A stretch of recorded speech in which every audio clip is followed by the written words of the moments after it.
आप justice within the hour, justice within the day, justice within the week का concept देते हैं और छत्रपति शिवाजी अहिल्याबाई होलकर के दौरे के एग्जाम्पल भी देते हो आप। आज 140 करोड़ की आबादी और रोज लाखों केस दर्ज होने वाले देश में ये प्रैक्टिकली कैसे लागू होगा? क्या कोई ठोस रोड मैप है आपके पास इसके लिए? बिल्कुल रोड मैप है। भारत में 5 करोड़ केसेस चल रहे हैं, उसमें से 5 करोड़ परिवार टेंशन में है। एक परिवार में 6 आदमी मान के चलिए तो 30 करोड़ लोग टेंशन में है। ये जो 5 करोड़ केस हैं इसमें से 66% जमीन के केस हैं, लैंड डिस्प्यूट के केस हैं। हम एक कानून बना दें कि जमीन पे अवैध निर्माण करना जघन्य अपराध है, जमीन पर अवैध कब्जा करना जघन्य अपराध है, और कानून बना के ये कह दें भाई 3 महीने का टाइम है, जो लोग अवैध निर्माण किए अपना अवैध निर्माण तोड़ लें, जिन लोगों ने अवैध कब्जा किया अवैध कब्जा छोड़ दें। 3 महीने की विंडो दे दें। जिन लोगों ने ऊसर जमीन पे बंजर जमीन पे खेल के मैदान या तालाब पे कब्जा किया वो तालाब वहां छोड़ दें। जिन लोगों ने रेलवे की जमीन पे, हाईवे की जमीन पे, एक्सप्रेसवे जमीन पे अवैध निर्माण किया है, अवैध कब्जा, वो छोड़ दें। जिन लोगों ने दूसरे की जबरदस्ती जमीन पे कब्जा कर रखा है वो छोड़ दें। ये आपको 3 महीने या 6 महीने का टाइम दिया जा रहा है। 6 महीने का टाइम दे दें, तोड़ा ताड़ी में कुछ टाइम लगेगा। और उसके बाद हम फास्ट ट्रैक कोर्ट में मुकदमा चलेगा, narco polygraph brain mapping test होगा, झूठी गवाही देने पे 10 साल की सजा होगी, झूठा एफिडेविट देने पे 10 साल की सजा होगी। तो क्या होगा जानते हैं आप? जैसे ही हम कह देंगे झूठी गवाही पे 10 साल की सजा होगी, तो जो अवैध कब्जा कर कब्जेदार 10-20 गवाह लाया था झूठा, वो सारे गवाह मुकर जाएंगे। अमेरिका वगैरह में भाई भाई के लिए झूठी गवाही नहीं देता, बेटा बाप के लिए झूठी गवाही नहीं देता। डेविड कोलमैन हेडली को पकड़ा गया, उससे बोला तूने रेकी किया क्या? बोले हाँ जी रेकी किया। इतना सोचिए, वहां आतंकवादी भी ईमानदार हो जाता। क्यों? क्योंकि रेकी करने की सजा 5 साल है और झूठ बोलने की सजा 10 साल है। अगर वो एडमिट कर लिया रेकी किया तो 5 साल की सजा होगी। अगर कह देता रेकी नहीं किया, narco polygraph brain mapping test में पकड़ा जाता, उसको 15 साल की सजा होती।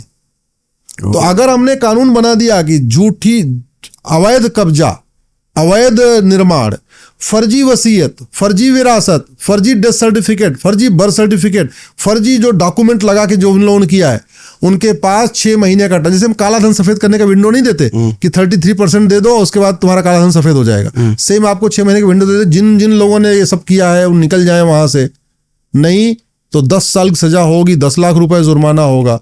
देखो सब मुकदमा लोग वापस ले लेंगे, आपस में समझौता है, कोई बात नहीं भैया, हम तो भाई भाई, हम तो दोस्त हैं, हमारा मुकदमा ने जज साहब हमारा मुकदमा छोड़ दो, हमारा समझौता हो चुका। ये है कानून का खौफ। देश की अदालतों में इस वक्त 56 करोड़ से ज्यादा पेंडिंग केसेस हैं, जिसमें से 44 करोड़ सिर्फ जिला अदालतों में है और जजों के हजारों पद खाली भी पड़े हैं। ऐसे में आपका justice within the day वाला सपना इस 56 करोड़ के पहाड़ के सामने कहाँ टिकता है? इस पर बताइए। देखिए, मैंने आपको कहा ना, छत्रपति शिवाजी महाराज, रानी अहिल्याबाई होलकर, राजा विक्रमादित्य समय में 1 घंटे मुकदमे का फैसला होता था, यानी जस्टिस 1 घंटे। हाँ, यानी जस्टिस विद इन आवर। मुकदमा कॉम्प्लिकेटेड होता था तो 1 दिन रुकना पड़ता था, सुबह आए तो शाम तक आपको वहां रुकना पड़ेगा दोनों पार्टियों को, यानी जस्टिस विद इन डे। थोड़ा ज्यादा कॉम्प्लिकेटेड है तो 2-3 बार बुलाते थे पार्टियों को, इस बीच वो पूरी जांच करवा लेते थे। राइट। तो जस्टिस विद इन वीक, बहुत कम केस हैं जो 2-3 हफ्ते चले हैं, तो यानी 1 महीने में तो हो ही जाते थे। उसका एक बड़ा कारण था, पहले एक तो लोग धार्मिक थे, बहुत डरते थे।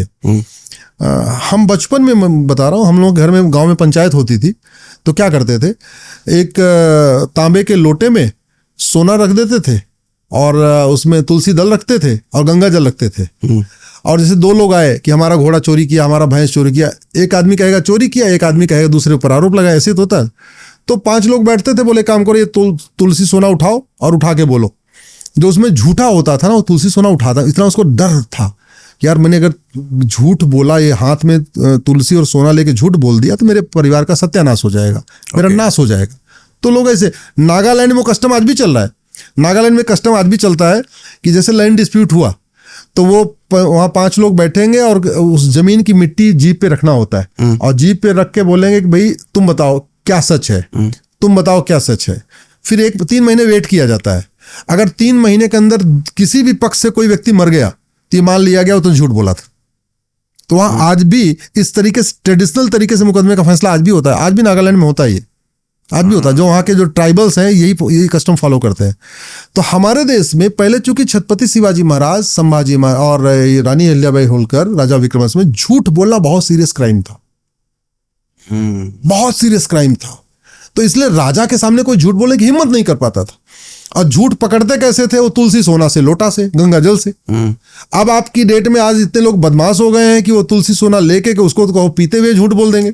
तो समाधान क्या है? उसका सब्स्टिट्यूट है narco polygraph brain mapping test कानून, कि भैया हम तुम्हारे झूठ इससे पकड़ लेंगे। ये क्या होता है जो आपने बोला? नार्को टेस्ट होता है कि आपको एक इंजेक्शन लगा दिया जाता है, उसका इंजेक्शन लगाने के बाद आपसे जो सवाल पूछा जाएगा आप सब सच सच बोलना शुरू कर दोगे। जैसे लोग दारू के नशे में सच बोलते हैं ना, झूठ कम बोलते हैं, तो नार्को उसी का नेक्स्ट लेवल है। वो एक इंजेक्शन लगाएंगे, उसके बाद जितने सवाल पूछेंगे जैसे जैसे उसका किया था, कसाब का किया था, वो सब सच बताता जाएगा। पॉलीग्राफ ब्रेन मैपिंग में तो इंजेक्शन भी नहीं लगाना होता है। जैसे ईसीजी होता है ना, जगह जगह से पॉइंट लगा दिए जाते हैं, उसके बाद आपकी पूरी वो चेक करते रहते हैं कि क्या पैरामीटर चल रहा है। वैसे ही आपको यहाँ पे कुछ एक पॉइंट लगा दिए जाएंगे, आपसे सवाल पूछा जाएगा। जैसे आप झूठ बोलोगे, आपकी हार्ट बीट बढ़ेगी या घटेगी, वो उसको तुरंत वो बता देगा झूठ बोल रहा है। तो वो टेक्नोलॉजी दुनिया के कई देशों ने अडॉप्ट कर लिया। दुर्भाग्यवश हमने अडॉप्ट नहीं किया। ना हमने झूठ को गंभीर अपराध घोषित किया, ना हमने झूठ पकड़ने के लिए नार्को पॉलीग्राफ ब्रेन मैपिंग कानून बनाया, ना हमने हर जिले में इसको टेस्ट करने के लिए कोई लैब की व्यवस्था किया। 800 जिले हैं। नार्को पॉलीग्राफ ब्रेन मैपिंग की लैब, एक लैब बनाने में 2 करोड़ रुपए खर्चा चाहिए। यानी 1600 करोड़ रुपए में पूरे देश में हर जिले में एक नार्को पॉलीग्राफ ब्रेन मैपिंग की लैब बन जाएगी। 1600 करोड़ रुपए क्या होता है? कुछ नहीं होता, कुछ नहीं होता।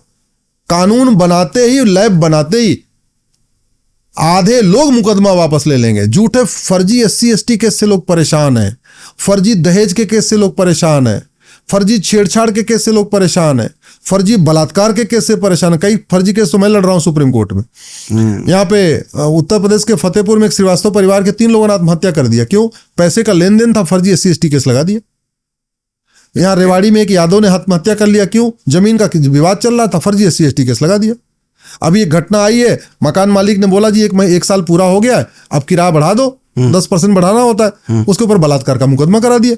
किराया तो बढ़ाया नहीं, ऊपर से बलात्कार का मुकदमा और करा दिया। बेचारा जो भागे भागे घूम रहा हो तो शादी के पहले खूब लब होता है, और इतना लब रहेगा कि इधर से शोरूम में घूमेंगे, शॉपिंग मॉल में घूमेंगे, कॉफी पियेंगे, ये करेंगे वो करेंगे, पूरी दुनिया एकदम जैसे फिल्मों में दिखाया जाता है, वो दिमाग पे चढ़ा रहता है। अब शादी हो गई तो 4-6 दिन के 10 दिन के बाद तो खाना भी बनाना है, तो बिस्तर भी ठीक करना है, तो वॉशिंग मशीन में कपड़ा धोना है। तो 1-1.5 महीने बीतते बीतते सारा लब खत्म, केवल मैरिज बचती है। अब पहले थी लव मैरिज, और लब से लब खत्म, बची मैरिज, तो शादी टूट गई।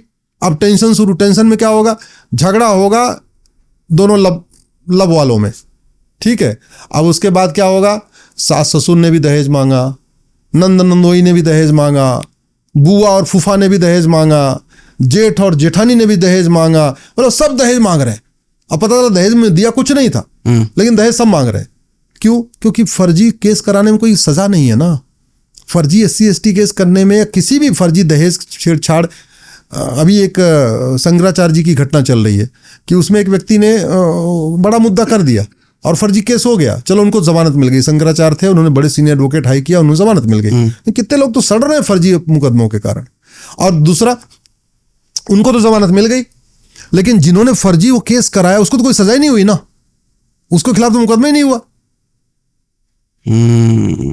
तो फर्जी केस करने वालों को कोई सजा नहीं होती? कोई सजा नहीं है, कोई सजा नहीं। इतना सड़ा हुआ कानून है कि जब मुकदमा चल रहा है कोर्ट में और एक पक्ष कह रहा है कि साहब देखो ये इसका आधार भी फर्जी है, इसका आरोप भी फर्जी है, इसका ये भी फर्जी है, इसका सब कुछ फर्जी है, जज को पता भी है सब कुछ फर्जी है, तब भी उस व्यक्ति को यह अधिकार नहीं है कि वो अलग से एक FIR करवा के मुकदमा शुरू करवा सके।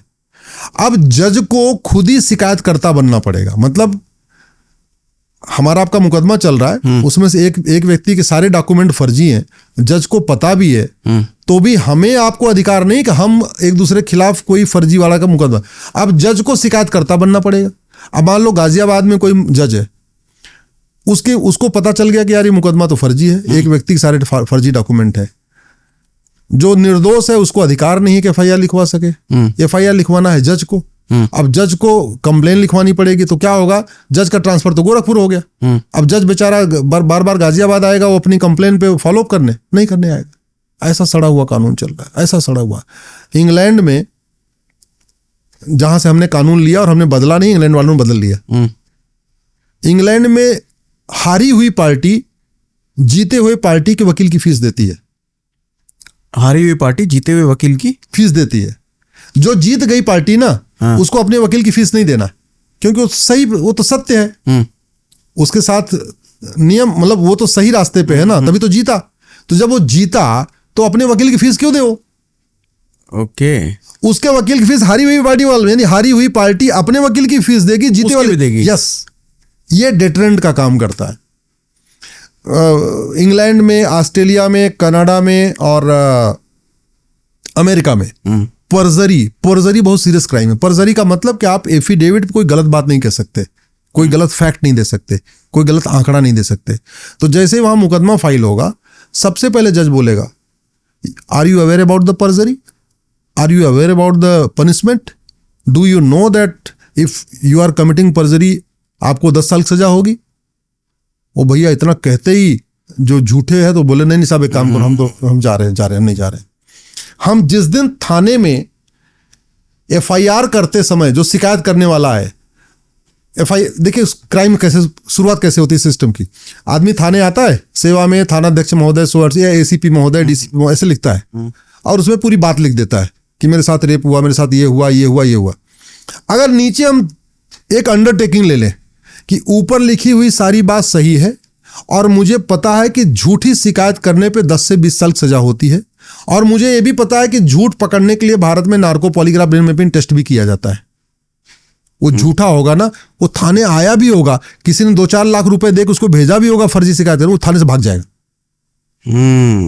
अगर आपने कानून बना दिया फर्जी जांच सीरियस क्राइम है और पुलिस जांच करेगी, और उसने चार्जशीट बनाया और चार्जशीट के बाद उस आईओ को जो जांच करता है उससे अंडरटेकिंग ले लिया जाए, मुझे पता है कि फर्जी जांच करना सीरियस क्राइम है और फर्जी जांच करने पे 10 से 20 साल सजा होती है। भले उसने 10-20 लाख रुपए लिया होगा, वो भैया पैसा दे देगा, बोले मैं तो सही जांच करूंगा, मैं फर्जी जांच नहीं करूंगा। जैसे गवाही शुरू हुई, गवाह से आपने, जज ने पहले बता दिया, पहले, लेकिन उसके लिए पहले कानून होना चाहिए ना, हमारे पास कानून ही नहीं है। कानून है, जज ने बोला आपको पता है कि झूठी गवाही पे 10 से 20 साल सजा होती है और जरूरत पड़ने पे आपका narco polygraph brain mapping test भी होगा। सही गवाह होगा कहेगा हाँ बिल्कुल सही है, झूठा होगा बोले जज साहब माफ कर दो, हम तो गलती से आ गए, ये सब कहानी गलत है। जिस दिन हमने झूठी शिकायत पे अंडरटेकिंग लेना, मतलब थाने में एफआईआर पे हमने अंडरटेकिंग लेना शुरू कर दिया, जांच पे अंडरटेकिंग लेना शुरू कर दिया, गवाही पे अंडरटेकिंग लेना शुरू कर दिया, हर जगह हमने लिख दिया, जहां आधार बनता है वहां लिख दिया फर्जी आधार बनाना और बनवाना जघन्य अपराध है, पकड़े जाने पे 10 साल सजा होगी। आधार बनाने वाला फर्जी आधार नहीं बनाएगा। जहां राशन कार्ड बनता है वहां ऊपर बड़ा बड़ा नोटिस बोर्ड लगा रहे, जैसे ये गर्भ नहीं टेस्ट करते हैं, अच्छा भ्रूण टेस्ट करते हैं, तो वहां लिखा रहता है, नोटिस होता है कि लिंग परीक्षण सीरियस क्राइम है। ऐसे ही जहां राशन कार्ड बनता है वहां पे लिखा रहे फर्जी राशन कार्ड बनवाना गंभीर अपराध है, पकड़े जाने पे 10 साल सजा होगी, नहीं बनेगा। आपने जहां आरटीओ ऑफिस में जगह जगह लिखा रहे फर्जी ड्राइविंग लाइसेंस बनाना और बनवाना सीरियस क्राइम है, पकड़े जाने पे 10 से 20 साल सजा होगी, न बनाएगा न बनवाएगा। ऐसे ही आपका हर स्टेज में थाने पे लिखा रहे फर्जी शिकायत करना सीरियस क्राइम है, तहसील में कोर्ट के बाहर लिखा रहे फर्जी गवाही देना सीरियस क्राइम है, तो देखो क्या फर्क होगा।